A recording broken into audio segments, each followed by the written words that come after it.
Hi everyone, my name is Maitri. I am an urban planner and counselor working in New York City.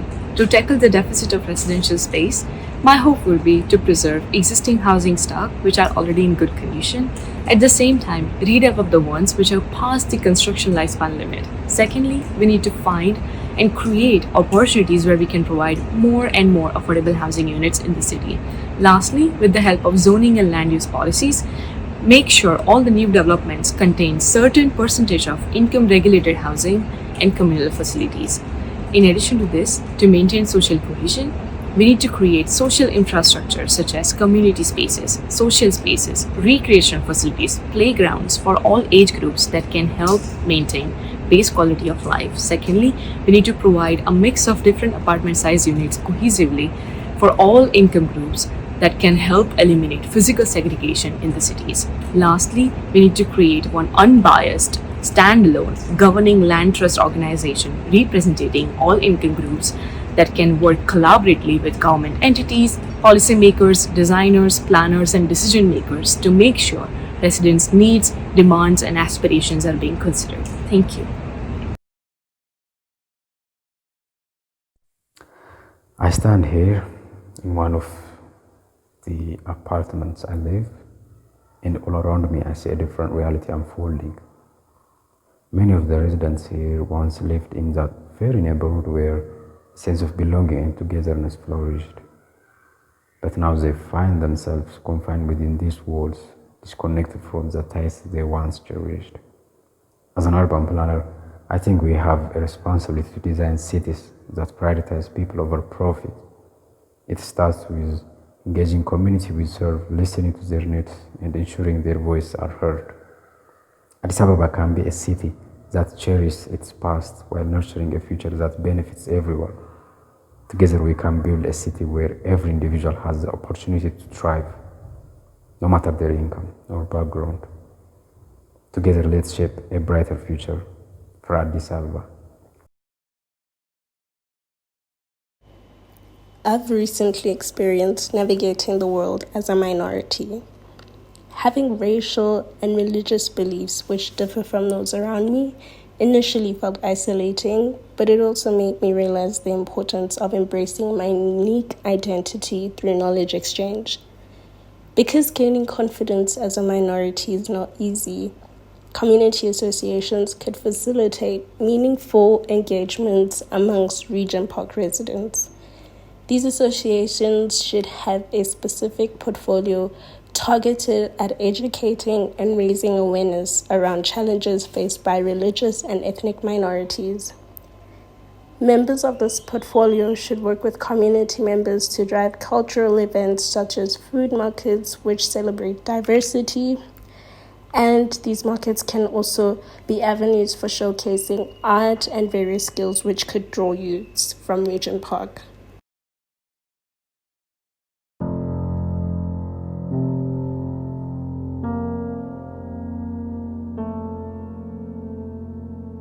Inaugurated in 1948, Regent Park once stood as Canada's oldest social housing project, a beacon of hope and community support for Italian and British immigrant communities. However, over the years, it descended into poverty, earning a notorious reputation as Toronto's most impoverished neighborhood. Over the years, it grappled relentlessly with pervasive challenges, battling soaring crime rates, rampant violence, addiction, and crumbling infrastructure. Today, Regent Park stands as a self-sustaining mixed-income, multi-use community shaped by contemporary architecture and thoughtful urban planning, fostering the creation of close-knit communities.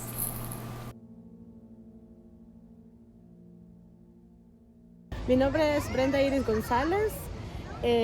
Vine a este hermoso país hace aproximadamente 13 años. Gracias a Dios estoy tratando de salir adelante y estoy muy contenta porque Canadá ofrece muchas oportunidades para que los niños puedan estudiar y me siento muy contenta porque voy a hacer todo lo mejor para que ellos hagan lo que yo no hice y enseñarles a todos los niños que se enfoquen en el estudio y para que puedan salir adelante y puedan enfocarse en lo que los va a hacer mejores personas en un futuro.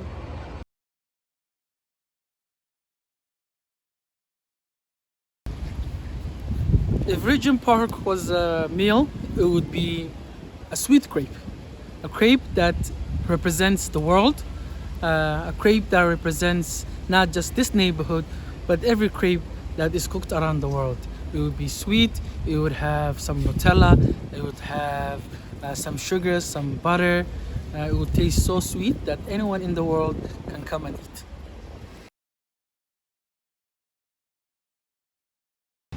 When I grew up here, I was proud to say that all of my neighbors, friends, they are part of my family. And I know that living in a very diverse neighborhood comes with its challenges. But as we open up and share, we can learn from our past mistakes and improve for our future. Nonetheless, our exploration of Regent Park has revealed a complex reality influenced by market dynamics. Many original residents have not returned to the new development, and a lack of unity among diverse socioeconomic groups persists. This division is further heightened by the separation of towers, exclusively designated for either market value housing or social housing, intensifying an us versus them dynamic. When the new buildings finished and the turnkey housing announced the new buildings are up or open to registration, they get overwhelmed by number of people apply. So I guess if there is any way to filter that and maybe give the opportunity for Regent Park residents who live in this community, who care about this community, who put the time to volunteer and put all their knowledge and skills to uplift the community and support the community. And I don't think it's fair to bring in new people who know zero thing or knowledge about the community, and also when they move in, zero contribution. I don't think it's fair. Several of our community members are being forced to leave the Regent Park because they're not able to afford 80% of the total income for housing, and RGI units is the only answer for the affordability in the city of Toronto. So you see, I self-invited me into the office of the mayor, and the best thing, security didn't give me a hard time. They treat me with respect, and I told them I'm here representing Regent Park as the neighborhood association. I want to talk to the mayor. I want to set up a meeting. So yeah, that's how you approach our leaders.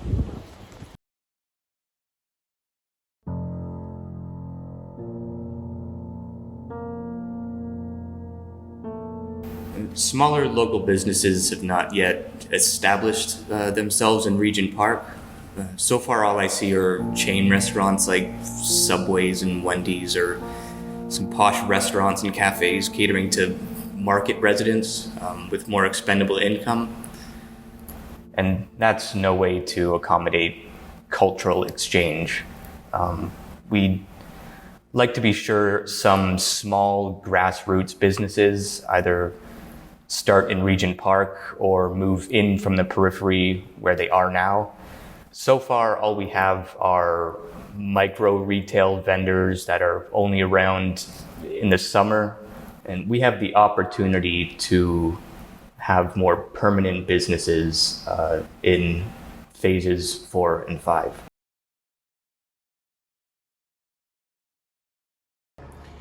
Bueno, el problema es que cuando yo estaba en México, yo soy mesero. Yo vivo en la parte de Jalisco, en la zona Costa Alegre, que viene siendo parte de Queda Vallarta y Manzanillo. En ese tiempo pegó un ciclón que destruyó todos los palapas donde yo trabajaba, y fue la única razón que yo tuve que venirme a Canadá.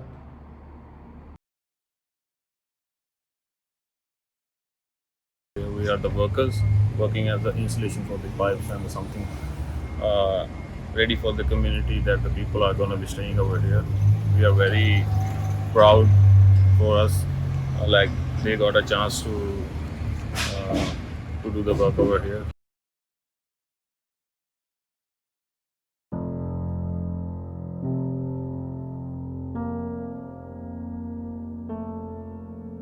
When revitalizing a city, it is imperative to honor and preserve its rich history, allowing it to remain a visible and cherished part of the community fabric.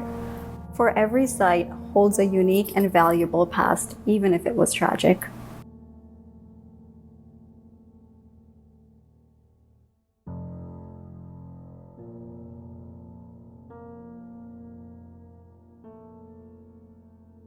A family member. She has been coming to art class here on the second floor for a while. And I believe it was sometime last year she told me about here.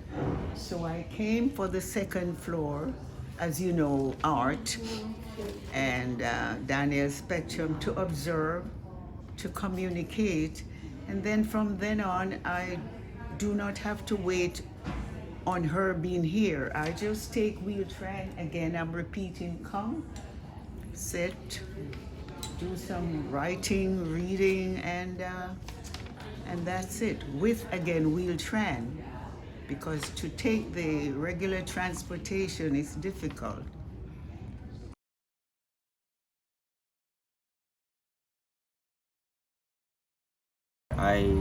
Over the years, learned to appreciate the concept of accessibility a lot more. I have also a lived experience around my own personal accessibility needs. I learned over time that we all make mobility decisions and we all make decisions around transportation. And as urban planners, I think we have a due diligence to recognize this in others as well.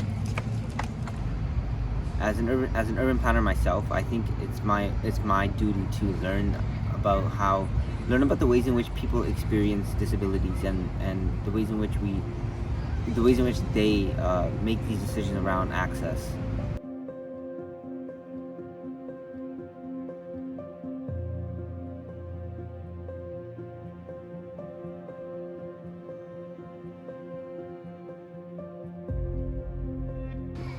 So I was born in Karachi, Pakistan, and I moved to New Jersey at the age of 11.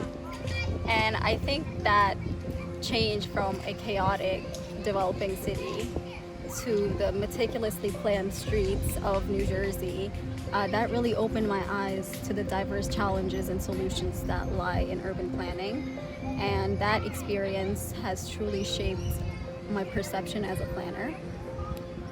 I also believe that all of us are born with some strength, that special edge that only we have, whether it's through our lived experiences or just natural talents that we may have.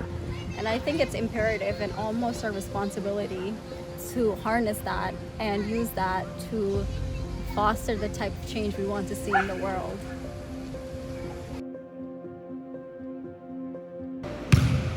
Regent Park. Okay, Regent Park is a good, positive place. We like the environment. It's good.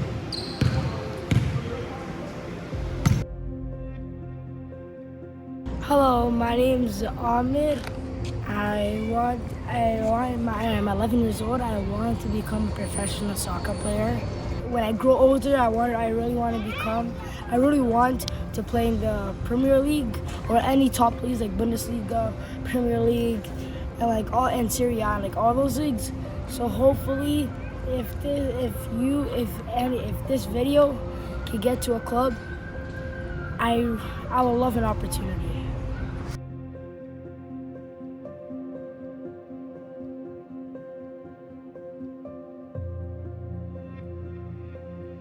As leaders in planning, we must remain vigilant for those who may fall through the cracks, regardless of how enticing or glamorous a project may appear. We must bear witness of unbiased judgment, confronting the duality of good and bad, while passionately embracing our role as advocates for equitable initiatives that amplify the voices of the voiceless.